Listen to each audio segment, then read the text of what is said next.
Bonjour, mon nom est Christophe Chapelot et aujourd'hui, la Folie des Grandeurs reçoit Nicolas Paquette du Salon de la Passion médiévale, un événement bien établi sur la scène québécoise du médiéval et du GN qui se tient à la Place Belle en début mai. Et sur ce, bonne découverte!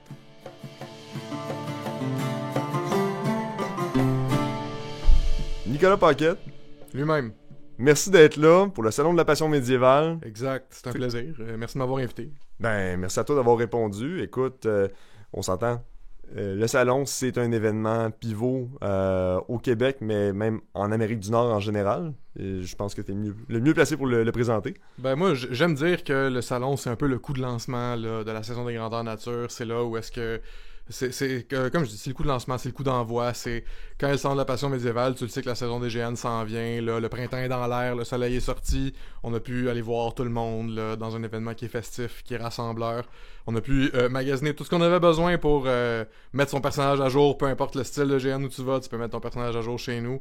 Et c'est aussi le lancement de la saison pour tous les reconstituteurs, puis le loisir historique, puis machin. Là, ça dépasse un peu le cadre du grandeur nature, bien que, évidemment, là, le fin observateur aura remarqué que le marché est au GN en ce moment. Absolument, puis je pense que on est tous d'accord sur le fait que au Québec, il y a une industrie qui est florissante par rapport aux grandeur nature spécifiquement. Ah, absolument. On est des leaders mondiaux dans le marché du GN au Québec. On a tendance, étant comme le dirait si bien Feu Carl Tremblay, un petit peuple de Yasmin, là. Mm-hmm. On est né pour un petit pain, puis on a l'impression qu'il faut toujours regarder les autres par en haut. Mais si on regarde le GN à l'international, il y a des endroits où c'est très développé, puis c'est très cool. On regarde l'Allemagne, il y a du très beau GN là. On regarde la France, il y a du GN très cool là-bas aussi. Les pays nordiques, le Nordic Live qui a inspiré une nouvelle vague de GN au Québec, il y a de ça à peu près 6-7 ans. C'est tous des pays où est-ce qu'il y a une culture du GN qui est très cool, qui est très développée, qui est peut-être plus mature que la nôtre, mais la culture de jeu qu'on voit au Québec, elle est unique, puis elle est world leading. Là. On est vraiment à la fine pointe de la technologie, autant dans l'équipement qu'on produit que dans le jeu qu'on produit puis qu'on met de l'avant. C'est le Québec qui n'a rien envie à personne là, dans le domaine du grandeur nature et du médiéval en général. Là. Ouais, ben je pense qu'on est dans un contexte, en un sens, tu sais, tu viens de mentionner l'Europe, puis tu sais, mettons, il y a beaucoup, là-bas, des GN qui vont se faire dans des châteaux, oui. Versus ici, que c'est différent, tu sais, on n'en a pas des vrais bâtiments, ben on n'en a pas, on en a moins, qui sont des bâtiments historiques, mettons, faits en pierre, puis tout ça, fait que on a développé une certaine débrouillardise par rapport à ça. Fait que... faut jouer avec les cartes qu'on a aussi. Là. Ben, c'est vrai de ça, là. Mais je pense qu'on pourrait parler longtemps de la place du GN à l'international. Ah, absolument, là. Absolument. On pourrait avoir un podcast à part où est-ce que j'enlève mon chapeau de salon puis que je mets mon chapeau là, de président de Feu, la Fédé. Mais ça, c'est une autre histoire. Moi, je suis prêt à venir me rassurer dans la chaise ici. Quand tu veux, on pourrait jaser pendant des heures et des heures de la santé du GN au Québec, la santé de l'entreprise, du commerce, Alouette. Oh, ouais. Je suis un petit peu un malade de ça. T'arrives pas à la tête. Tu deviens pas directeur général du Salon de la Passion médiévale sans être un passionné de médiéval. Ouais. Ce serait imposteur un peu.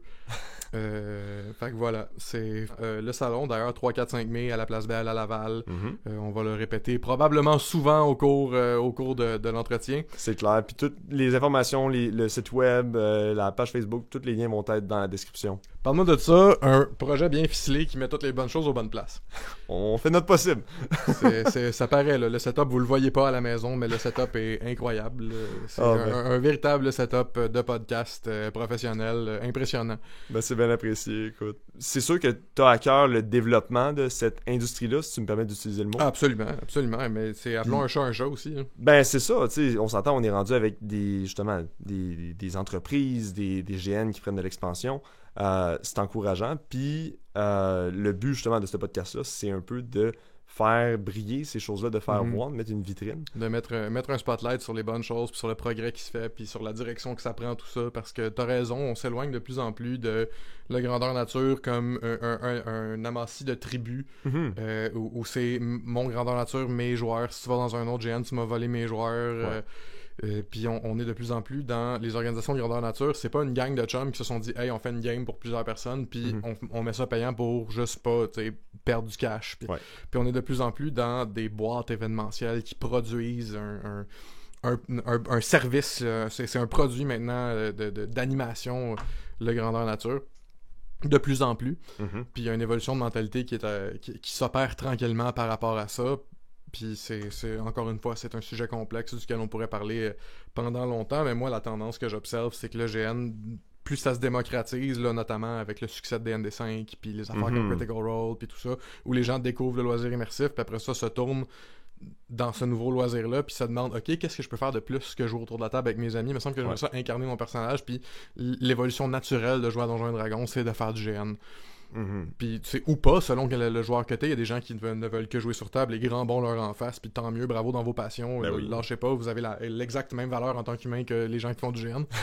Mais quand tu découvres une nouvelle passion comme ça, là, tu te tournes vers, ok, comment est-ce que je peux vivre cette passion-là plus? Puis le GN, c'est un peu l'ultime représentation du loisir immersif médiéval, là, de je veux jouer mon bonhomme de D&D, mais je veux vraiment jouer mon bonhomme de D&D, puis développer les skills, puis vraiment apprendre des décisions sur le tas, apprendre à me battre, tout ça. C'est ça, de vraiment vivre l'expérience de façon immersive. Ben, c'est ça. Pour ça, tu sais, on parle souvent non seulement les grandeurs nature, mais les activités de jeux de rôle immersifs, tu sais. Ben, c'est ça. Moi, j'appelle là, la grande famille là, de grandeur nature, escape game, airsoft, alouette. J'appelle ça le loisir immersif, moi, puis je veux dire, je suis pas tout seul, là, je suis pas venu... I did not coin the term loisir immersif. Je ne suis pas récréologue, j'ai pas fait des études en loisir. Surprenamment, j'ai pas fait des études en loisir. Mais c'est ça. Moi, le loisir immersif est en pleine expansion, et ça, sous toutes ses facettes, là, que ce soit, tu regardes le Milsim puis l'Airsoft, c'est en pleine expansion. Tu regardes les trucs, là, comme il y a à la place des arts, je me rappelle plus comment ça s'appelle, là, mais il y a une exposition en ce moment, là, qui c'est du loisir immersif. Tu rentres là, puis c'est des écrans, puis de la réalité augmentée, puis tout ça. On est encore dans le loisir immersif. C'est le même genre de pratique avec des approches différentes, là, les meurtres et mystères, les salles d'évasion, le grandeur nature, Alouette. On est en pleine expansion là, à un point tel que, comme je disais tantôt, c'est pas que je veux pas plus d'historique au salon, c'est que le marché est tellement dans le loisir immersif en ce moment que tout le monde qui se présente pour être exposant au salon se présente en tant que commerçant de loisirs immersifs dans la très grande majorité. Il se retrouve encore de l'historique au salon, naturellement, puis c'est important pour moi qu'il se retrouve encore de l'historique au salon, mais c'est plus dur de trouver des gens qui font de l'historique à ce jour.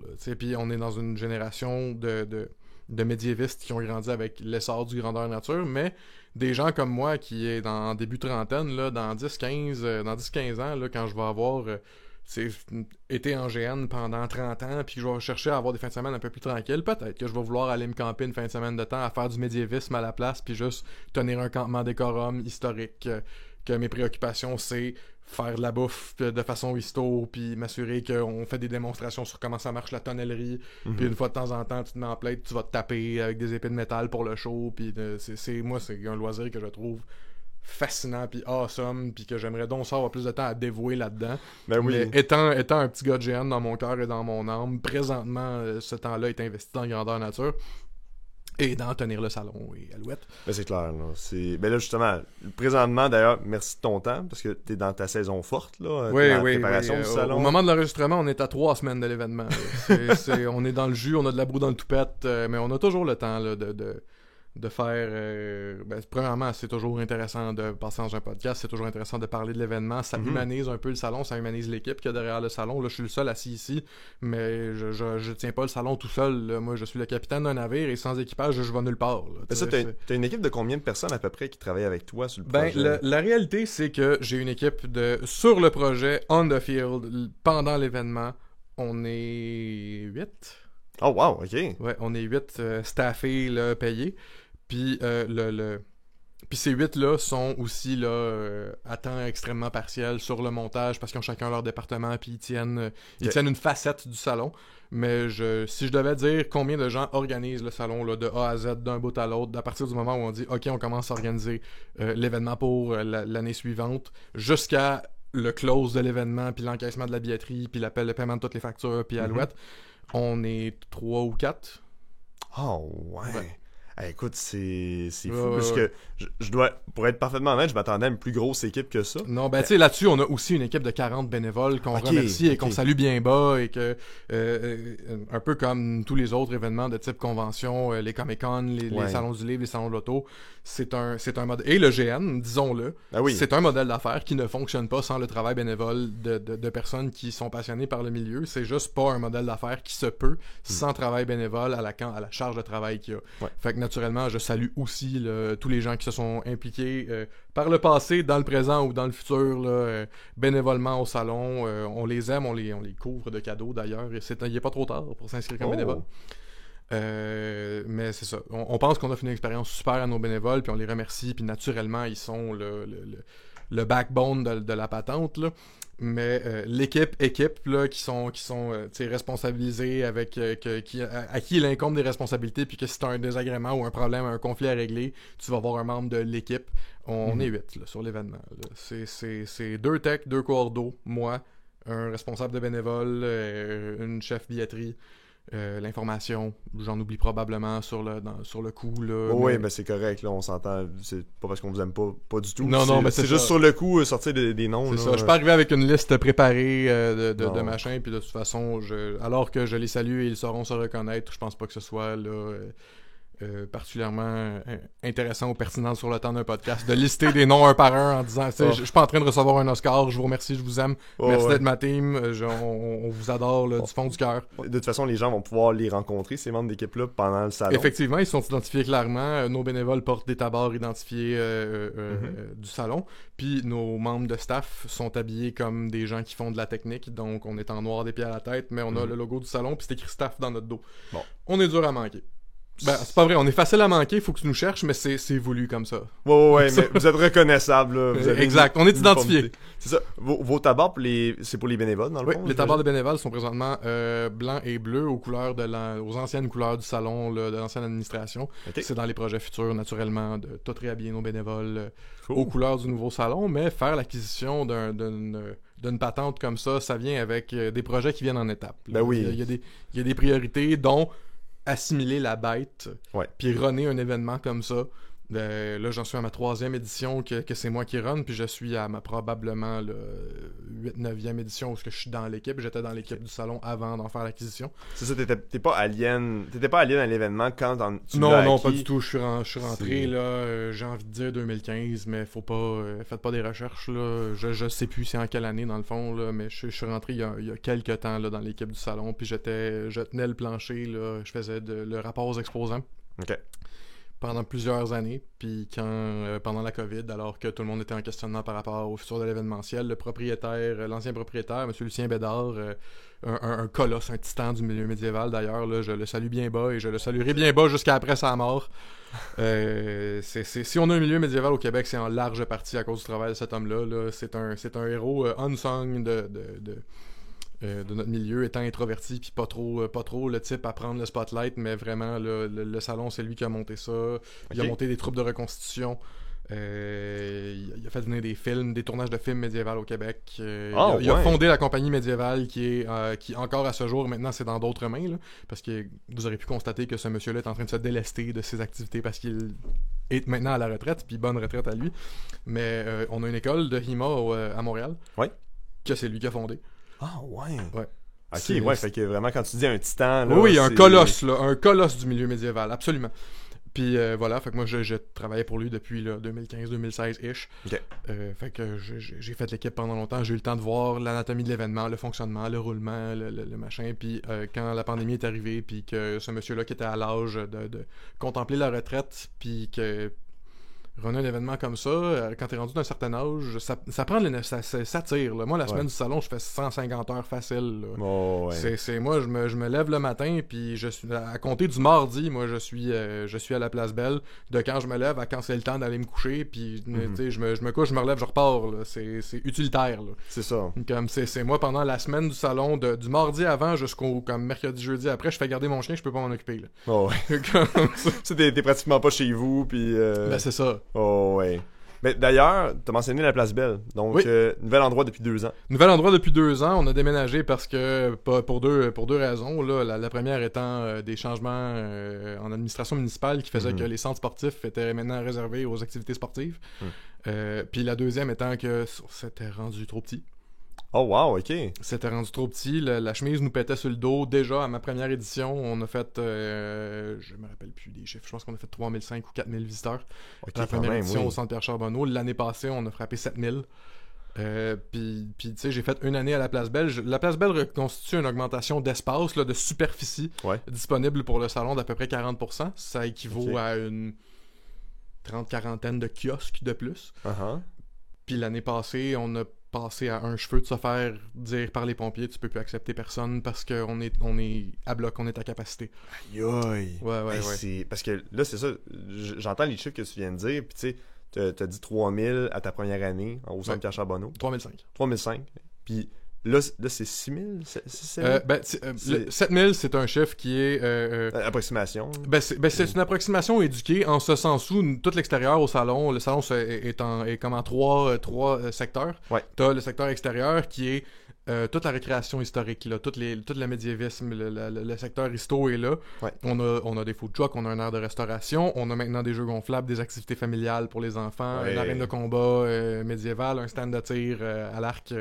On a un stand de tir à l'arc historique avec des démonstrations d'archerie historique. On a un stand de tir à l'arc ludique, là, le combat d'archer avec des arcs en mousse, où est-ce que tu tires sur des flèches, puis tu peux jouer, tu peux faire du archery tag. Est-ce que c'est nouveau de cette année, ça? Non, ça c'est là depuis un certain temps. Mais c'était pas quelque chose qui était mis de l'avant correctement à mes yeux à moi. Puis là, cette année, on essaie de justement remettre l'emphase sur les activités qui sont offertes par le salon, qui dépassent simplement payer ton billet pour aller magasiner. Parce que c'est une critique qui est très active dans le milieu des salons en général, pas juste le salon de la passion médiévale, que les gens ont de la misère à percevoir l'intérêt de payer un billet pour aller magasiner. Fait que, puis je suis capable de comprendre pourquoi ce questionnement-là arrive. Évidemment, étant organisateur d'un salon moi-même, je suis absolument vendu à ma paroisse d'un salon. C'est un agrégateur, c'est un endroit où est-ce que tu peux aller magasiner puis visiter l'entièreté de ta passion puis retrouver l'entièreté des passionnés de tout ça. Puis par-delà l'expérience client, d'avoir tous tes exposants puis toutes les boutiques que t'aimes puis toutes les boutiques que tu le sais pas que t'es aimais jusqu'à temps que tu les découvres au salon sont à la même place. Mais pour les boutiques aussi, c'est un climat, c'est une arène politique. Mais mon Dieu, c'est Durkheim qui disait la contrainte libère. Oui, et me voilà en train de citer des philosophes. C'est correct. Mais l'idée derrière ça, je dois la connaissance de ce phénomène-là, de cette citation-là et de son implication au directeur des camps légendaires, Monsieur Jonathan Lefort-Lemire, qui disait ça souvent, puis que ça m'a marqué, un mentor pour moi d'ailleurs. Parce que tu as travaillé au camp légendaire. Oui, j'ai travaillé au camp légendaire dans ma jeunesse, là, en aide d'animation, là, de comme, mettons, 12 à 16-17 ans, puis après ça, je suis revenu plus tard, là, en 2017, je suis revenu au camp légendaire, j'ai fait un autre, là, puis, 5 ans là-bas. Là. J'imagine qu'ils doivent participer d'une manière ou d'une autre pendant le Ils tiennent la reine. Ah bon, il tient la reine. Puis justement, pour dire la contrainte libère, puis pour illustrer le propos que je disais, la contrainte libère, ce que ça dit, c'est si t'as pas d'arène nulle part, ou est-ce que c'est clairement mentionné, ici tu peux te battre, tu peux pas te battre nulle part, donc tu vas te battre partout. La contrainte libère. Si t'as pas une arène politique pour aller voir qu'est-ce que ta compétition fait, puis avoir une occasion où est-ce que tous les chefs d'entreprise puis les dirigeants voient ce qui se fait ailleurs, puis se font donner le coup de pied dans le cul de « Hey, c'est vraiment cool ce que mon compétiteur fait », s'il n'y a pas une arène politique pour le faire sainement, s'il n'y a pas un endroit où est-ce que c'est ici, vous avez le droit tant que vous le faites de façon civile, on n'a pas d'arène, on peut pas se battre nulle part, donc on se bat partout. C'est un peu ordonner le chaos. Là, c'est ça. Puis ça a une valeur inestimable pour la santé d'un milieu, selon moi. De pouvoir aller voir ce qui se fait ailleurs, de pouvoir aller jouer du coude, ou à l'inverse, de pouvoir faire comme « Hey, c'est vraiment cool ce que tu fais, how about on travaille ensemble, moi j'ai un atelier qui produit telle affaire, toi t'as un atelier qui produit telle affaire, on fait une ligne où est-ce qu'on travaille ensemble, où est-ce qu'on travaille de façon conjointe pour créer un produit qui va être awesome, puis machin, puis il y a des relations d'affaires qui se créent, évidemment il y a des rivalités, puis on gère la chicane au salon, là, je vous le cacherai pas. J'imagine, mais en même temps, c'est ça, au final, ça devient un peu comme une mise en vitrine, c'est une place pour faire du réseautage, tu sais, exact. C'est une place pour faire du réseautage de la part du client aussi. Moi, j'ai commencé ma carrière je veux dire, maintenant, je suis propriétaire du salon, puis j'ai travaillé pour les camps légendaires, j'ai été gérant chez Dracolite, j'ai été cours d'eau et animateur pour GN Écuyer, j'ai travaillé pour un terrain de GN, je voulais faire ma carrière là-dedans, j'ai tout fait de faire ma carrière là-dedans, mais explique ça à tes parents quand t'as 19 ans, moi je veux faire carrière dans le médiéval, ils vont te dire d'avoir un diplôme avant, tu sais, c'est comme devenir acteur, là. C'est cool, on t'encourage là-dedans, bonne chance, puis on te souhaite d'obtenir ton rêve. Mais va te chercher de quoi de safe, là. Va te chercher un fallback. Ça me donne un diplôme en enseignement secondaire duquel je ne me suis jamais servi. Mais je l'ai. D'un coup que. Mais voilà. Fait, moi, j'ai commencé comme ça. J'ai commencé à aller au salon étant un petit nobody qui pratique le GN, puis à juste vouloir remplir le livre bleu, là, mon petit blue book de qui ce qui est qui, puis pourquoi, puis c'est quoi la gamique, puis qui contrôle quoi, puis machin. Puis moi, je faisais ça un peu comme un hobby. Ouais. Puis c'est devenu naturellement un truc qui a été super rentable et pertinent pour moi d'être capable de connecter tout le monde, puis d'aller serrer les bonnes mains, puis de savoir qui est à la tête de quelle entreprise, puis machin. Mais puis moi, je n'étais que client à ce moment-là. Là, je payais mon billet à la porte comme tout le monde, puis là, moi, je m'amusais. Là, Mm-hmm. Fait que c'est une autre occasion. C'est là que tu peux aller voir, tu peux aller rencontrer les artistes que t'aimes, tu peux aller serrer la main de l'artisan qui a fait ton stock, puis tu sais, créer un contact humain derrière ça. Tu peux rencontrer des opportunités d'emploi au salon. Ça paraît pas. On en parle. Tu sais, c'est pas un truc qu'on met de l'avant parce que c'est pas du tout la mission du salon. Non. Mais il y a des opportunités d'emploi au salon. Il y a des opportunités de trouver une entreprise pour laquelle tu veux travailler. Puis il y a des entreprises qui, alors qu'ils font pas des boots d'entrevues, ça a déjà été une question qui a été posée. Par contre, il y a déjà eu de l'intérêt pour ça de la part des exposants, de faire une salle où est-ce qu'ils peuvent conduire des entrevues pendant le salon. Oh, ouais. Oui. Okay. C'est finalement ce projet-là n'a pas levé. Attendez-vous pas à ça cette année, il n'y en aura pas. Ben, de toute façon, j'imagine avec les réseaux sociaux maintenant, il y a moyen de plus en plus, les gens sont rendus habitués de se faire des affaires à distance, puis au moins, tu sais, là ma carte ou oui, mais de là la pertinence d'avoir un événement qui est humain. Ouais. Puis qui remet en contact, puis qui reconnecte. Puis j'ai pas envie de partir sur une tirade sur là, la société, les claviers, les réseaux sociaux, Alouette. Non. Je veux dire, c'est ce que c'est, ça vaut ce que ça vaut. Il y a plein de positifs, il y a plein de négatifs aussi. Mais il n'en demeure pas moins que l'humanité est construite sur des événements qui sont rassembleurs. Puis c'est pas parce qu'on est capable de se connecter à travers l'Internet qu'il faut plus se connecter à travers l'humain. Ben ouais, puis j'ai l'impression aussi, surtout dans un domaine qui traite autant du GN, tu sais, le GN c'est quelque chose qui est tellement humain, tellement concret, tu sais, c'est ça le concept de base. Tu sais, on prend un jeu de rôle qui était à la base souvent sur table, puis on l'amène en vrai, ben ça a pas. Il y en a qui ont fait des super belles affaires pendant la pandémie, ou qui font des games géopolitiques ou tout ça, qui sont en virtuel. Oui. Mais ça reste que c'est ça, pour certaines affaires que ben, si tu veux faire du grandeur nature, il faut que tu sois en personne. Fait que un événement comme ça où est-ce que tu peux voir les gens, puis tu sais, il y a certaines personnes aussi que leur sexe social, admettons de GN, va pas forcément bleed sur leur sexe social normal, c'est ça si on veut là. Puis, de la vraie vie. Ouais, c'est ça, tu sais. De la si froide vraie vie. Mais c'est ça, fait que, tu sais, le salon, comme tu l'as dit, ça devient comme le coup d'envoi pour la saison. Exact. C'est ce qu'on veut faire avec le salon. C'est l'ambiance qu'on veut mettre de l'avant. On essaie d'en faire un truc qui est super festif. Oui, c'est commercial. Tu vas là, tu magasines, mais tout le monde est là, puis Ben c'est ça, c'est l'occasion pour des mais c'est aussi festif. J'ai des spectacles en intérieur. J'ai un horaire de spectacle chargé mur à mur, là. Je pense que cette année, on est à comme une douzaine d'artistes différents en rotation entre la scène intérieure et extérieure sur les 3 jours. On a du déambulatoire, on a le dragon rouge qui sert la nourriture à l'intérieur. Là. Ah oui, il y a vraiment de la bonne bouffe au salon, ça je peux attester. On a travaillé fort et on les salue bien bas. Aussi d'autres colosses du milieu médiéval, le dragon rouge. Là, si vous êtes jamais allé manger là, qu'est-ce que t'attends? La prochaine fois que tu vas à Montréal, va manger au dragon rouge. Non mais comme, indépendamment qu'ils soient mes partenaires ou non, il y aurait plus rien à voir à faire avec le salon, qu'on serait tombé sur le sujet, que j'aurais dit aux gens d'aller manger là, parce que aller manger là. Ouais. Mais voilà, on a de la bonne bouffe en dedans, on a des shows en dedans, on a des activités dehors, on est toujours on est en constante évolution sur trouver des façons de rajouter des activités en dedans. On veut rentrer des quêtes pour les enfants là. Ça c'est encore une fois, là je vous parle de projet là. On n'est pas encore tout à fait rendu là. Il y a une activité pour les enfants à tous les années, mais là on veut rentrer une activité là. Vraiment impliqué là, tu sais, c'est costumes loués, monstres rencontrés dans les confins de la Place Belle, dans des salles décorées, machin.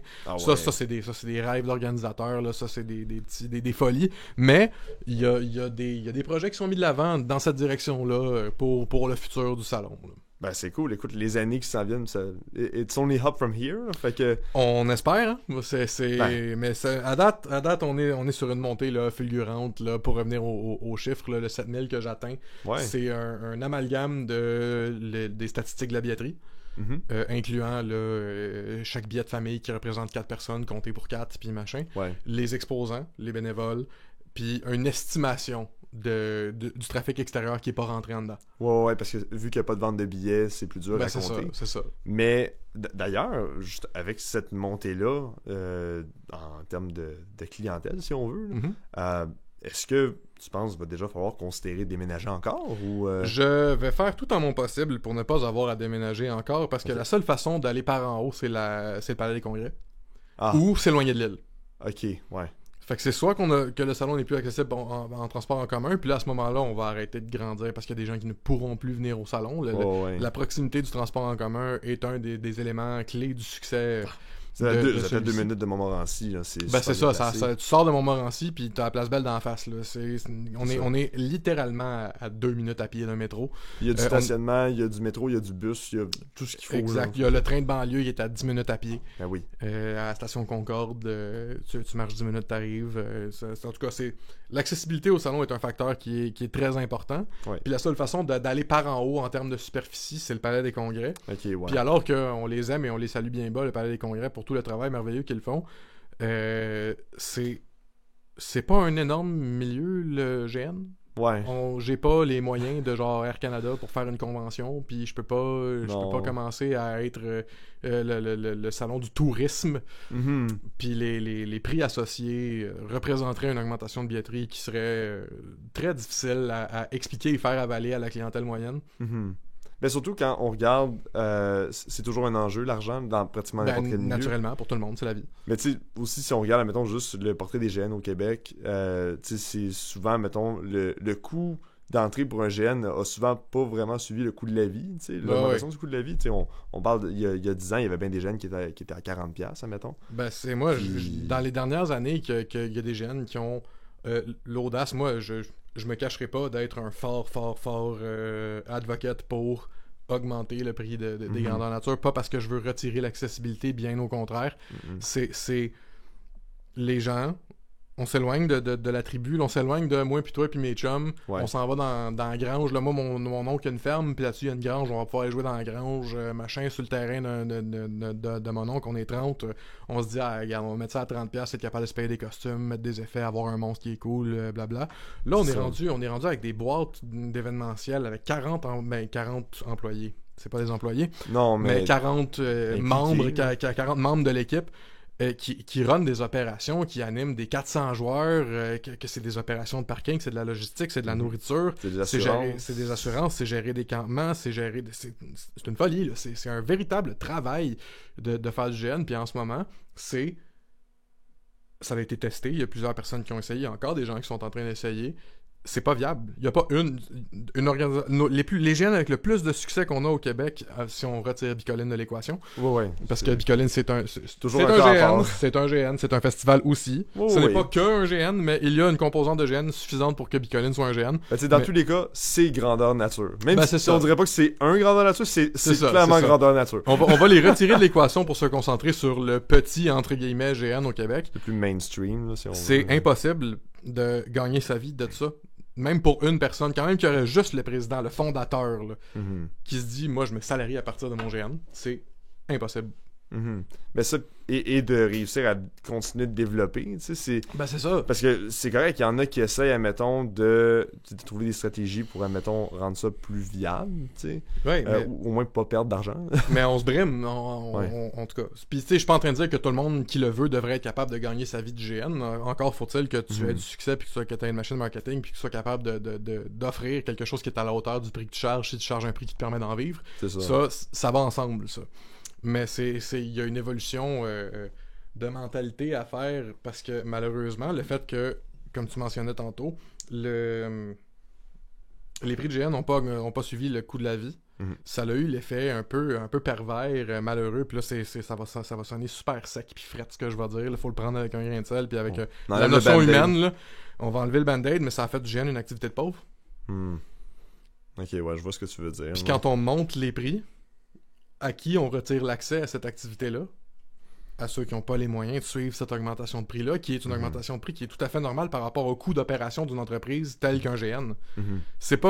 L'idée, c'est pas de gentrifier ou de retirer l'accès aux gens qui ont moins d'argent. L'idée, c'est les coûts d'opération derrière runner un GN avec les standards qu'on a aujourd'hui, parce que les GN d'aujourd'hui, c'est des costumes, c'est des smoke bombs, c'est des effets spéciaux, c'est des monstres, c'est des heures et des heures de scénarisation puis de machin.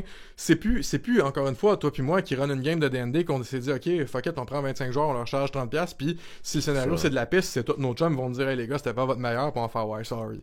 Non, là, c'est t'as rendu 400 personnes à charge qui ont payé puis qui s'attendent à un service professionnel parce que tu te présentes comme une boîte d'événementiel professionnel, mais qui te disent qu'ils veulent payer moins que la moitié d'une nuit dans un camping.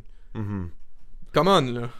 Ouais. Tu sais, je veux bien, là, je suis le premier à vouloir augmenter l'accessibilité, puis augmenter la visibilité, puis l'attrait de GN, puis machin, puis loin de moi l'idée d'éloigner qui que ce soit, peu importe ton niveau économique dans la vie, de cette activité-là. Mais il faut garder en tête que runner cette patente-là, ils sont pas à l'extérieur de l'économie, ces entreprises-là. Non. Quand l'économie va mal pour toi, l'économie va mal pour eux, là. Tu sais, quand c'est dur de payer pour toi, c'est dur de payer pour les business aussi, là. C'est ça, puis c'est du monde, tu sais, qui ont des jobs, puis l'affaire, c'est que, justement, comme tu l'as dit, je veux dire, il y en a pas vraiment de gens, tu sais, qui arriveraient à vivre de ça, présentement, puis l'affaire... C'est pas ou peu, là, tu sais. Ben, c'est ça. Mettons qu'on en aurait 3 au Québec qui auraient trouvé une façon de faire marcher ça à travers différentes structures, puis différentes séries d'opportunités aussi, là. Ce serait bien. Donc, revenons au salon. Je vais revenir au salon en présentant notre innovation de cette année, dont on est très fiers. Ça traîne sur la table depuis le début, puis là je la regarde, puis elle me parle. Le salon a cette année, a l'année passée en fait, là, fait affaire avec une microbrasserie parce qu'évidemment au salon vous pourrez aussi retrouver de la bière de microbrasserie et petit scoop, très possiblement aussi une hydromellerie qui va se joindre dans les rangs du salon là, de façon très tentative cette année. Oh yeah, cheers to that! Mais probablement de façon plus officielle dans le futur si la relation se passe bien. On aimerait ça avoir une hydromel du salon aussi. Okay. Puis une hydromellerie au salon qui permet là, aux gens qui n'aiment pas la bière d'avoir d'autres options parce que notre microbrasserie, c'est une microbrasserie de bière. On salue bien bas le domaine Bertium qui ont brassé une bière pour le salon. On a fait un partenariat avec eux, on a aimé beaucoup l'expérience qu'on a eue avec eux autres. C'est une microbrasserie dont toutes les bières sont associées à des personnages médiévals. Fait que, tu sais, ils ont leur série d'elfes, là, elfe blanche, elfe blonde, elfe brune, elfe rousse, alouette. Wow. Puis sang de gobelin, bave de troll, tu sais, toute leur ligne, toute leur gamme de bières sont axées dans le médiéval. Fait que c'était un petit peu un no-brainer de les prendre au salon. C'est eux qui nous ont contactés. J'ai dit, ben oui, évidemment, venez-vous-en. Ils ont eu un succès phénoménal, autant eux autres en tant que vendeur de bière au salon que aux yeux du public, là, le public les a beaucoup aimés. Fait qu'on est allé de l'avant avec eux autres, on leur a fait brasser la Verena la Glorieuse, qui est la bière officielle du Salon de la Passion médiévale, qui est pour moi un rêve de petit cul, là, depuis que je suis en âge de boire de la bière, que je me suis dit, un jour, je vais me brasser une bière, ça va être une rousse, ça va être comme ça, elle va s'appeler la Glorieuse. Puis le domaine Vertium, qui sont les partenaires de bière du salon, l'ont exécuté. Là, je sais pas à quel point la caméra capte adéquatement la canette. J'essaierai de rajouter une image là, en post. Oui, on fera du sexy juicy B-roll de canette. Oh yeah! Puis voilà, c'est une rousse impériale au blé, 8,6%, c'est extrêmement traître. Si vous venez au salon, prenez-en maximum 3 parce que vous allez rentrer à la maison à 4 pattes, je vous le dis. Je vous le dis parce que je l'ai faite. Oh god, si vous le faites, il y a le métro Montmorency juste à côté. Exact. Soyez safe. Vous pouvez laisser vos voitures dans le stationnement intérieur de la Place Belle, il n'y a pas de problème. Votre ticket pour sortir vous coûtera pas plus cher si vous êtes resté overnight. Ça a pas rapport. La sortie est associée à l'heure d'entrée. Puis en tout cas, bref, vous paierez pas plus cher si vous laissez votre char là pour la nuit. Vous pouvez retourner à la maison en transport en commun si vous êtes trop gurlot à boire de la Verena. Positionnement stratégique, c'est quand même très bien. Puis d'ailleurs... je me dis ça doit très bien se boire en GN, ça. Oui, ben c'est une... J'aime la qualifier d'excellente bière de feu de camp. Là. Verena, qui est l'image, l'ange sur la canette. La canette est à l'effigie d'un ange sur un champ de bataille. Est un personnage qu'on peut retrouver au salon. J'essaie de rentrer cette philosophie-là pour revenir un peu plus dans les activités et le déroulement du salon. Je m'inspire d'autres activités médiévales qu'on a au Québec qui, eux, ont des personnages récurrents que la foule peut apprendre à aimer puis à interagir avec puis que ça permet de rentrer des éléments de narration au cours de l'événement. Ce sera jamais un enjeu principal du salon parce qu'on n'est pas un festival puis que la visée est principalement commerciale puis c'est de mettre de l'avant l'expérience puis les commerçants puis machin. Mais j'aime bien l'idée d'avoir des personnages que tu peux retrouver au salon puis de créer une espèce d'univers imaginatif. Là, ça fait une empreinte, ça vient marquer les gens puis en même temps ça fait un genre de sentiment d'appartenance, tu sais. Ben c'est ça. Puis Verena va être retrouvable au salon de la Passion médiévale. Probablement, évidemment, elle pourra pas être là plantée comme un piquet pendant les 22 heures d'ouverture du salon à juste faire des tatas aux gens qui s'achètent de la bière. Ce sera à vous de la trouver et de prendre votre photo avec. Elle est super sympathique. C'est une véritable ange orange. Elle est c'est fine, donc fine, bien fine. Elle va prendre des photos avec vous autres. On est bien content de l'avoir à bord et qu'elle ait accepté de prêter son image à la bière officielle du salon qui se retrouve présentement en épicerie là, dans des épiceries très sélectes. Parce que c'est une bière saisonnière, c'est une bière qui va disparaître à la fin du salon. OK, édition limitée, fait que les exact. collectors, là, c'est le moment. Exact. Les gens qui sont adeptes de dégustation verticale, c'est le moment d'en mettre une sur les tablettes. Et sans parler de chiffres et de statistiques et de performances de vente, il a fallu que le salon réserve des caisses pour le salon pour être sûr de ne pas en manquer parce qu'elle pogne trop. OK, mais victime de son succès, dans exact, le fond, exact. Je pense, pis je ne m'attribue pas le succès de la recette, là. C'est pas moi qui l'a brassé, c'est pas moi qui a fait la recette, machin, mais... On félicite Domaine Berthiaume, là. Exact, mais je me suis tassé avec eux autres, puis je leur ai dit, moi, je veux une bière comme ça, je vais aller chercher telle affaire, puis je suis pas tant un gars de bière, je me débrouille, là, je suis capable de parler de bière comme n'importe quel, amateur qui boit de la bière semi-sérieusement, mais, tu sais, je suis pas dans le milieu brassicole, puis si tu commences à me parler de quel houblon je veux, je sais pas. Mais, je leur ai dit le profil que je cherchais, je leur ai donné des comparatifs, puis ils sont tombés, là, pile dessus, ils ont fait un délice, c'est de la 8.6, ça se boit comme de la 4, faites attention, elle est sérieusement traître. Okay. Mais, on les salue bien bas, c'est une nouveauté du salon là, de cette année, fait que vous allez pouvoir retrouver au salon là, toutes les choses que vous connaissez, que vous aimez, là, les spectacles en intérieur, on est rendu à 94 exposants différents. Oui. À travers ça, il y a des artisans, il y a des GN, il y a... on a malheureusement dû ramener les GN en extérieur. Oh, ok. Parce que cette année, le salon côté exposant s'est vendu à sell-out en 2 jours. J'ai ouvert mon appel aux exposants et dans les 2 jours suivants, ma waiting list était pleine. Oh, pareil. Ok. Fait que j'ai vendu tous les kiosques en 2 jours. Ça se bouscule au portillon. Il a fallu que je refuse des gens au salon cette année, ce qui est une première dans l'histoire du salon. Ok. De refuser des gens en disant malheureusement on est plein, il n'y a rien à faire. Oui, mais pouvez-vous me mettre dans un. Ben, c'est déjà fait. Les coins sont déjà remplis. Les coins sont déjà remplis, puis comme je pourrais te rentrer à quelque part, mais ce serait pas 30 services. Là, tous les espaces qui restent sont. C'est ça, je peux pas mettre des kiosques là. Je pourrais mettre de quoi là, mais on peut pas te mettre dans le stall dans la salle de bain là. Ben c'est ça. Je peux pas te mettre dans un corridor d'évacuation là. Non, c'est ça. Fait qu'on a les GN qui font leur retour, il y a le chapiteau des GN qui fait son retour en extérieur. Okay. L'extérieur, on voit aussi là, parcours de chevalerie, archerie là, autant ludique que historique, des jeux gonflables, maquillage pour les enfants, des jongleurs, des affaires. Il y a une scène pour des spectacles, il y a des podcasts qui se tournent pendant le salon, wink wink. Bon. C'est ça, il y a évidemment les combats de Béour, là, les gens en armure qui se tapent dessus, là, le gros spectacle. C'est impressionnant.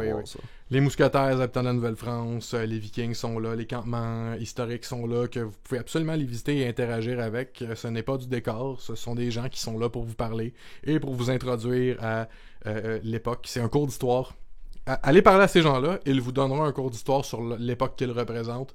En vous le faisant vivre là. Si tu veux apprendre à faire de la tonnellerie comme il se faisait en Nouvelle-France, va parler avec les habitants de la Nouvelle-France, ils vont actually te le montrer. Tu veux voir comment ce qu'ils faisaient les Vikings pour se faire des ceintures tressées, va parler avec les Vikings, ils vont te faire des ceintures tressées, ils vont te montrer leurs armes, ils vont allez parler avec ces gens-là, parler avec les gens de la reconstitution historique là. Ils sont là pour ça, ils sont là pour véhiculer l'histoire, puis ils le font là, puis ils le font bien. Je vous invite vraiment à aller profiter là, du service extérieur qu'est la reconstitution, parce que c'est comme une opportunité perdue. Les gens font comme c'est cool, ils vivent comme dans le temps, puis ils restent de loin puis ils regardent ça, puis ils sont comme comme c'est cool. C'est des humains là, c'est pas des acteurs là, c'est comme vous avez le droit d'aller leur parler puis de leur serrer la main puis de demander à voir leur matériel puis de leur poser des questions puis c'est des passionnés comme nous autres. C'est interactif là, c'est pas des acteurs professionnels qui ont un script que si tu leur poses une question, ils vont t'ignorer puis continuer dans leur routine. C'est vraiment c'est un service qui est là pour faire valoir l'histoire puis pour donner une vitrine d'interaction avec le volet historique du médiéval. Ouais. Évidemment, on a le médiéval large au salon, là, entre les Vikings et les mousquetaires. Oui, ben on se comprend. Tu sais, je pense même il y a certains GN, admettons, qui sont même dans le post-apo. Absolument, puis on leur ferme pas la porte, là, ce qui nous amène les foudres de certains commentateurs Facebook qui disent qu'on n'est pas médiéval. Ce à quoi je réponds, oui, mais le salon du loisir immersif, ce serait super cool, mais ce serait vraiment large, parce que là, faut rentrer le LSM, faut rentrer l'escape room, faut rentrer les... Puis là, on est dans un autre projet complètement. Fait que Ouais. on préfère avoir le médiéval large, puis soutenir la plateforme de grandeur nature que de dénaturer l'événement au complet en faisant le salon du loisir immersif, qui est d'un truc qui pourrait arriver, qui serait super cool. I mean, honnêtement, Mais- là, c'est sûr qu'on parlerait clairement Palais des Congrès, mais Oui, là, absolument. là, Absolument. ça prendrait des commanditaires. D'ailleurs, avez-vous des commanditaires qui sont pas forcément liés au GN? Ben, Ou- on est soutenu financièrement par Tourisme Laval. OK? Fait que la municipalité de Laval et ses organismes de tourisme nous supportent là, financièrement. On est à la recherche de commanditaires, on est dans les démarches. On est en train là, de s'émanciper tranquillement de cette démarche-là parce qu'avant, on avait des commanditaires en Dracolite, les artisans d'Azur, Ouais. Nemesis. Puis ça, on est en train de s'éloigner de cette formule-là sans... Il y aura encore le grand concours, puis on fait juste retirer le terme commandite OK. des associations qu'on avait avec ces entreprises-là qui sont maintenant un nouveau programme de partenaires. Ah, Fait bon. qu'à place d'être des commanditaires, ils sont maintenant des partenaires du salon, puis ils offrent tous les mêmes services, puis la commandite, l'échange de biens qu'on avait en commandite est encore sensiblement le même à travers le partenariat, mais ça nous permet de réserver le terme commandite à comme, tu sais, Desjardins, puis Dalgada, puis Alouette. Puis on est dans la démarche, là, tranquillement, de défricher cette avenue-là de commandite. Présentement, les seuls commanditaires, puis encore là, c'est pas vraiment des commanditaires parce que c'est du soutien, c'est une municipalité, puis c'est du soutien financier qu'on a, c'est Tourisme Laval. OK. Mais le département de commandite, j'ai un directeur de commandite, j'ai un membre de staff qui est dédié à la C'est son commandite. rôle, On défriche là, cette avenue-là tranquillement. Mais c'est le genre d'affaire de... C'est comme organiser un party, que t'appelles les gens, puis que les gens te demandent qui va être là. Ah, ouais, ok, je vois genre. Ben, c'est ça. Ouais, mais quand On- tu parlais de on la est game là. politique, Ben, c'est ça, ça devient c'est ça, ça. pour les participants du GN ou de... Ben, c'est ça. À partir du moment où on va Mais l'amener aussi pour, une vraie grosse commandite, une première vraie grosse commandite sérieuse, Ouais. à partir de là, tu peux dire, hey, eux autres, ils me supportent, puis eux autres, ils me supportent, puis là, on commence à avoir une boule de neige qui roule, là. Ouais. On a poussé la roche en bas de la montagne, là. Ouais. Puis là, elle roule tout seul. Mais on est encore en train de pousser la roche up the mountain. Fait que cette année, je sais pas trop de quoi on va avoir l'air en termes de commandite extérieure, en termes de commandite interne, donc de partenaires. Ouais. Vous pouvez vous attendre à voir là, les noms que vous connaissez dans le partenariat. On teste une nouvelle formule dans le partenariat, fait qu'on a un peu restreint. Là. C'est un truc qui est très visé vers nos plus grands partenaires puis nos plus vieux alliés, Ouais. en leur disant, hey, on teste une nouvelle formule. On sait pas encore si ça va être cool ou on veut la roder avant de réouvrir les partenariats à tout le monde puis à machin parce qu'il y a un phénomène qu'on voit chez les plus petits exposants qui veulent être commanditaires parce qu'ils se disent hey, c'est une super bonne idée, ça me donne de la visibilité puis machin puis ci puis ça. Puis c'est super cool puis je suis super down de donner de la visibilité à des plus petits exposants. Le problème étant que la machine marketing derrière le salon puis le following derrière le salon est tellement grand que si j'accorde une commandite puis une valeur de commandite, puisque la commandite ça se marchande en publicité puis en marketing, Ouais, puis ouais. tu sais, ça prend un retour client pour ce que tu me donnes, c'est normal. C'est sûr. C'est la nature de l'échange. Puis j'ai des petits qui veulent me commanditer à grands coups de moi je veux la commandite or puis la grosse affaire qui est l'équivalent de ce que des Dracolites puis des Azur me donnent. Ouais.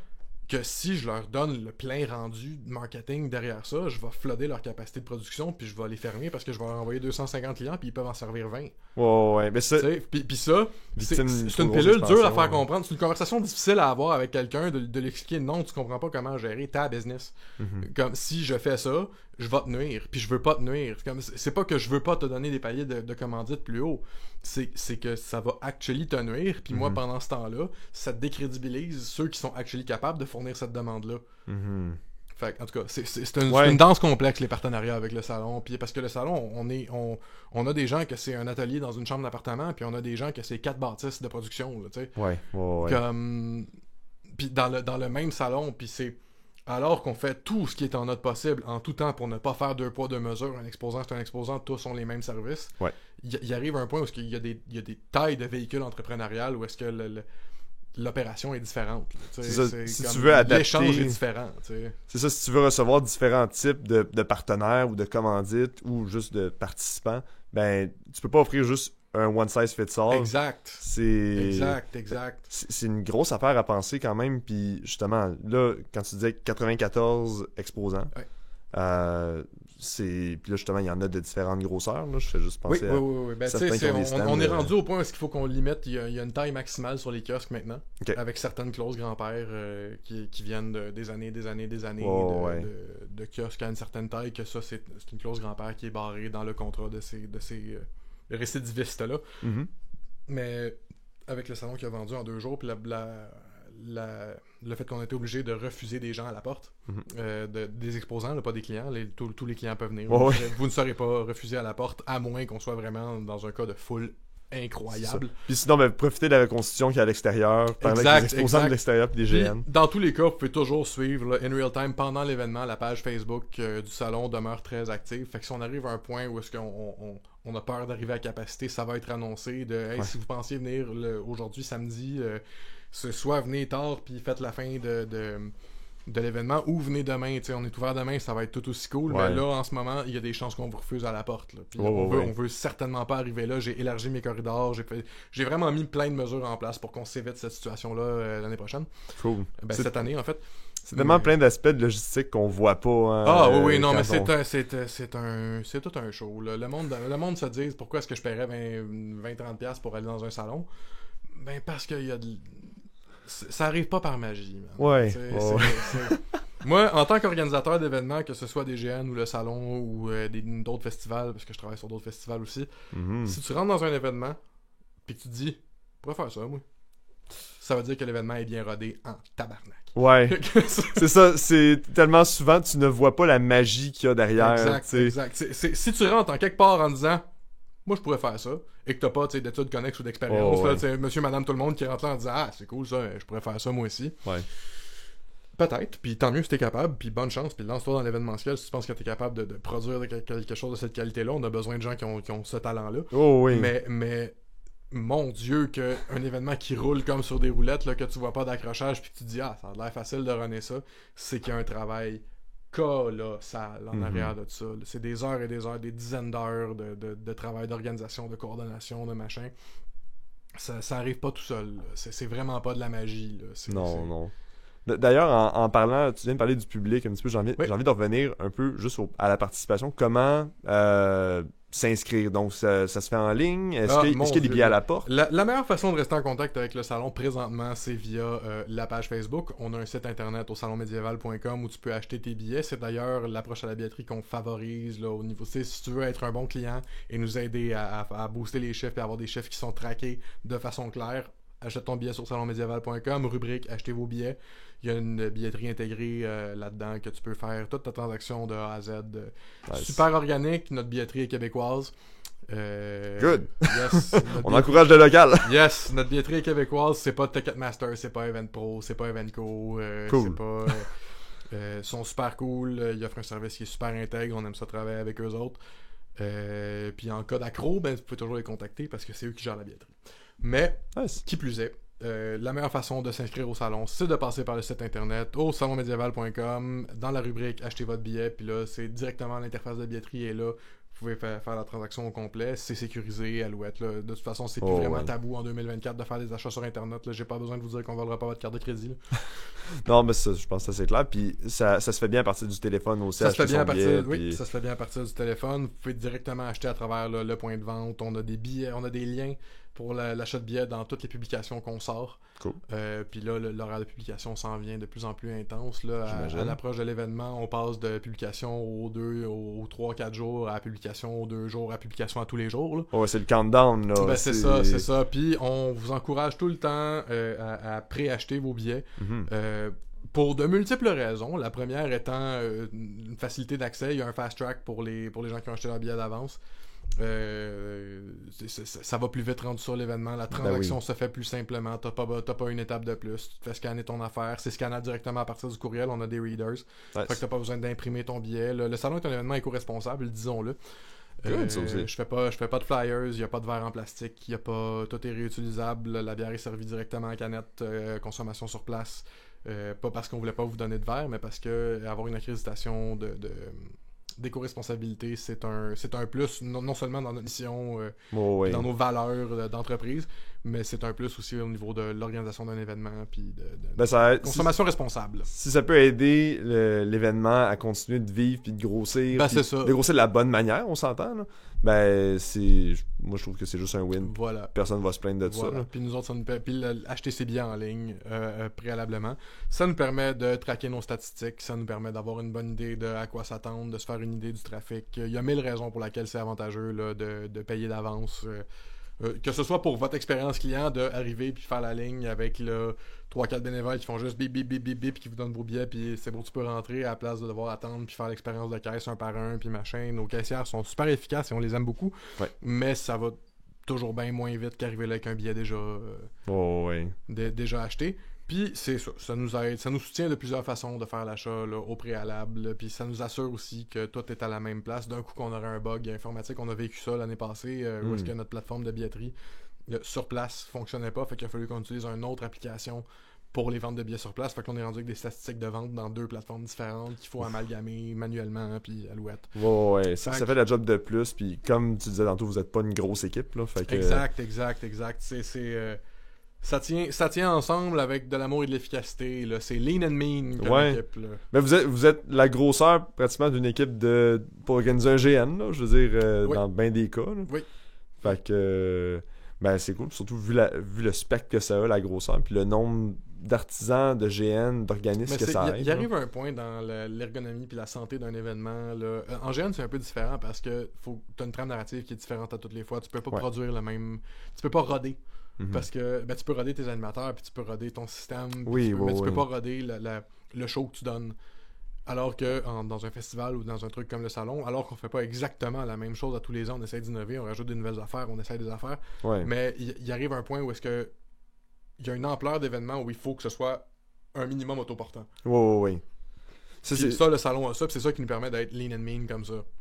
Parce qu'il y a une grande partie de ça qui est autoportant, qu'il y a une culture qui est installée, que les gens connaissent le fonctionnement du salon, puis tu sais, on n'a pas là, des fouteux de trouble, puis des gens qui veulent venir tester les limites, puis ci, puis ça, parce que la culture est installée. Là. C'est la 21e édition du salon cette année. Wow! Ouais.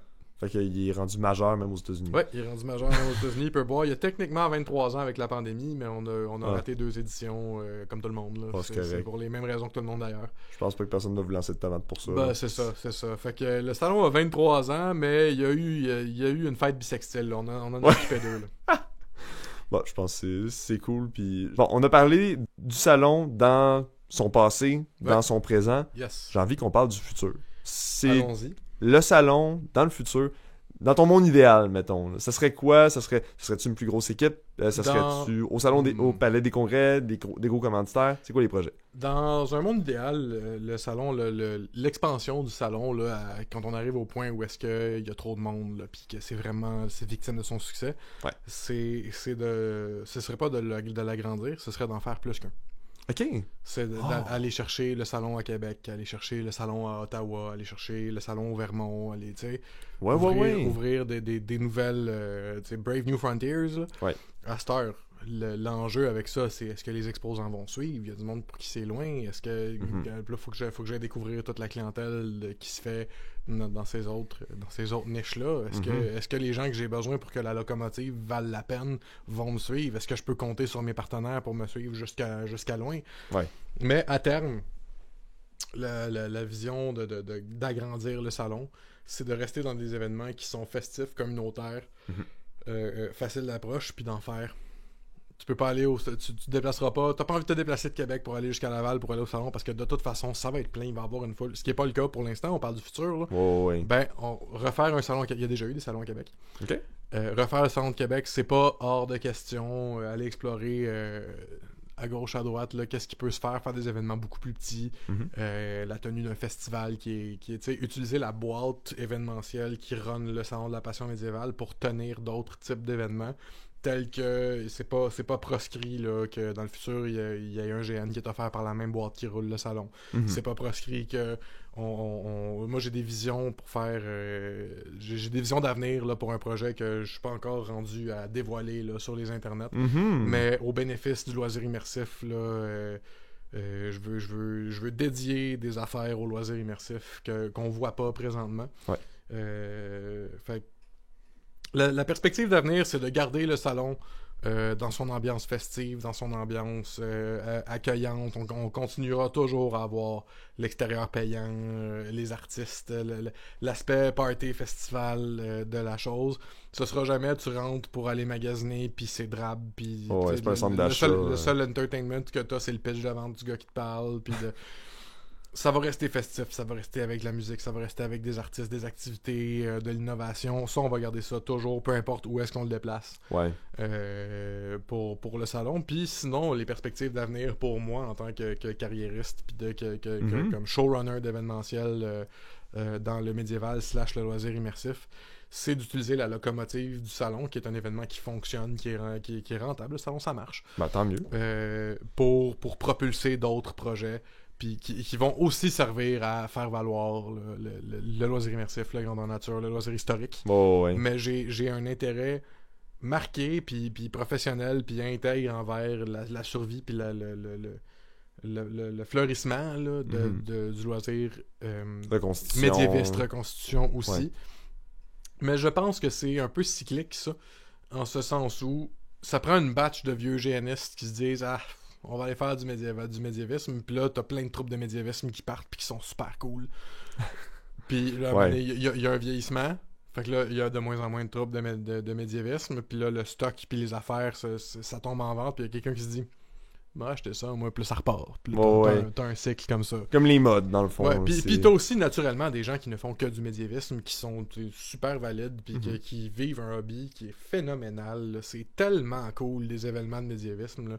Comme, si vous avez jamais vécu ça, puis comme le salon n'est pas un événement de médiévisme, il y a du médiévisme au salon, mais ce n'est pas un événement de médiévisme. Non, à la limite, ça peut être comme le crochet qui vous amène dans c'est ça, mais pour vrai, allez voir des événements dédiés à la reconstitution. Là. Ça a tendance à être un petit peu plus petit, puis mais c'est tellement cool, le lifestyle, puis la vibe que t'as dans un événement comme ça. C'est tellement du monde aimant, puis accueillant, puis moi, j'ai vécu des affaires dans des événements de médiévisme que j'ai jamais vécu ailleurs. Je me suis fait offrir du café à l'eau de rose dans un événement de... Ah ouais, puis c'était une folie. Là. J'étais trop jeune et pas assez loin dans ma relation avec le café pour réellement enjoy le trésor que je m'étais fait donner. C'était délicieux. En tout cas, bref. Des gens accueillants là, qui vont t'inviter à la table, ils te connaissent pas. Puis te servir de la bouffe. Là. En tout cas, bref, c'est cool le médiévisme. Faire des découvertes vraiment qui sont en dehors du commun, mais en dehors du GN aussi. Mais c'est ça. Puis comme je veux pas... Je veux autant pas que le médiévisme meure que je veux pas que le GN meure. Ouais. Puis je veux autant que le médiévisme connaisse du succès que je veux que le GN connaisse du succès. C'est juste que présentement, l'état du marché, là, pour être super analytique, là. Mais en ce moment, la clientèle est au GN. Fait que c'est un bon moment pour push dans le milieu du GN. Mais c'est pas push dans le milieu du GN pour tuer le médiévisme. C'est push dans le milieu du GN pour que ce soit une porte d'entrée pour le reste du loisir immersif, puis le reste de ce qui se peut, puis de ce qui se fait. C'est ça, clairement, il y a quelque chose de connexe entre ces différentes sphères-là, puis ça veut pas dire que, tu sais, une doit écraser l'autre, quoi que ce soit. Moi, j'ai l'impression... Absolument, mais c'est la même chose que quand je disais tantôt, là, les GN tribales, c'est mon joueur, puis si tu pars avec mon joueur, t'es un esti, puis il y a pas de ça. Tu peux être GNiste et médiéviste en même temps. Tu peux abandonner un pour aller dans l'autre. T'es pas un traître pour autant. Vis tes passions. Explore le loisir qui t'intéresse. Si tu commences en faisant du GN, tu te dis ouais, moi le fantasy puis les scénarios puis les machins, moi tout ce que je veux en GN, c'est chiller dans mon camp avec mes chums. Peut-être que le médiévisme c'est plus pour toi. Parce que dans le médiévisme, c'est ça que tu fais. Tu chilles dans ton camp avec tes chums, puis tu vis à la façon de l'époque, puis tu fais vivre aux gens ce lifestyle-là. Ouais. Fait que si t'es un chilleux de campement, pis que c'est ça ton vibe, pis c'est ça ton thing, ben man, explore le médiévisme, là. Va voir l'histo qu'est-ce qu'il se fait, parce qu'il se fait des affaires très cool là-dedans, là. Nice! Clairement, il va falloir que je check ça, parce que j'ai jamais vraiment porté un œil vers ce milieu-là. C'est un truc à vivre, pour vrai. C'est une ambiance différente, mais comme très très cool. J'ai l'impression de peut-être avoir passé à côté de quelque chose. Fait que, écoute, si jamais il y a des médiévistes ou des reconstitutionnistes qui veulent venir à l'émission, qui organisent des événements, tout ça, ça peut être super cool à découvrir. Il n'y a pas de problème, je te donnerai une coupe de numéro de téléphone. Oh yeah, let's go! Super, fait que, écoute, Nicolas, merci tellement pour ta Ben, participation. ça a été un plaisir, mon Dieu, réinvite-moi, on parlera de plein d'affaires. Ah, écoute, je pense qu'on aurait pu durer pendant longtemps. Il va falloir qu'on se Oui, revoie. oui. Mais, Il a fallu qu'on coupe pour que ça fasse une heure là, pour l'écoute avec vous, mais il y avait de la conversation. Ah oui, oui. Puis ça sera pas la dernière, ça c'est sûr. Bon. Puis veux-tu finir en pluguant les dates encore une fois? Bien sûr, on va faire un petit récapitulatif. Donc, venez nous voir là. J'aurai probablement pas le temps de vous parler en personne parce que je suis un homme occupé lors du salon, mais je vais être tout aussi content de vous y voir et de vous aimer de loin. C'est les 3, 4 et 5 mai et c'est toujours la première fin de semaine de mai, en fait. Et pour le futur, là, c'est toujours la première fin de semaine de mai. Ça va être à la Place Belle jusqu'à temps que ça le soit plus. Ça va être annoncé clairement le jour que ça le sera plus. Donc 3, 4, 5 mai à la Place Belle. Salon de la Passion médiévale. On se voit là. Les billets sont en vente en ligne. salonmédiéval.com. Achetez vos billets. Puis on va s'y voir. Puis on va avoir du fun tout ensemble. Puis je vous souhaite de découvrir un événement si vous l'avez jamais vu qui saura conquérir votre cœur. Oh yeah, on se revoit là-bas, assurément. Fantastique. Nicolas, merci encore tellement. Ça m'a fait puis plaisir. J'ai bien hâte au salon. On se voit là-bas. Yes. Merci. Et c'est ainsi que se termine cet épisode de La Folie des Grandeurs. Merci pour votre écoute et si vous avez apprécié cet épisode, suivez-nous et partagez l'émission. C'est gratuit et ça fait toute la différence pour nous. Dans les commentaires, laissez-nous savoir quelle GN ou organisation vous voudriez qu'on reçoive dans le futur. Vous retrouverez tous nos épisodes sur les plateformes de podcasts habituelles comme YouTube, Spotify et Apple Podcasts. Et vous pourrez nous retrouver à la page Facebook La Folie des Grandeurs. Avant de vous laisser, je veux vous inviter à aller écouter nos autres épisodes pour découvrir les autres GN et organisations qu'il y a dans le milieu. Ça s'écoute bien dans le char, puis on sait jamais, vous pourriez y trouver là où vous irez vivre vos prochaines aventures. Un immense merci à nos invités, on salue toute leur équipe et tous les GNistes qui les encouragent. Vous retrouverez les liens vers leur plateforme dans la description de l'épisode. La musique du podcast est une gracieuseté de Faria Faraji. Le montage et les arrangements sont faits par moi, votre hôte, Christophe Chapelot. Et sur ce, je vous souhaite une très bonne saison de GN et on se revoit dans le prochain épisode de La Folie des Grandeurs. À bientôt.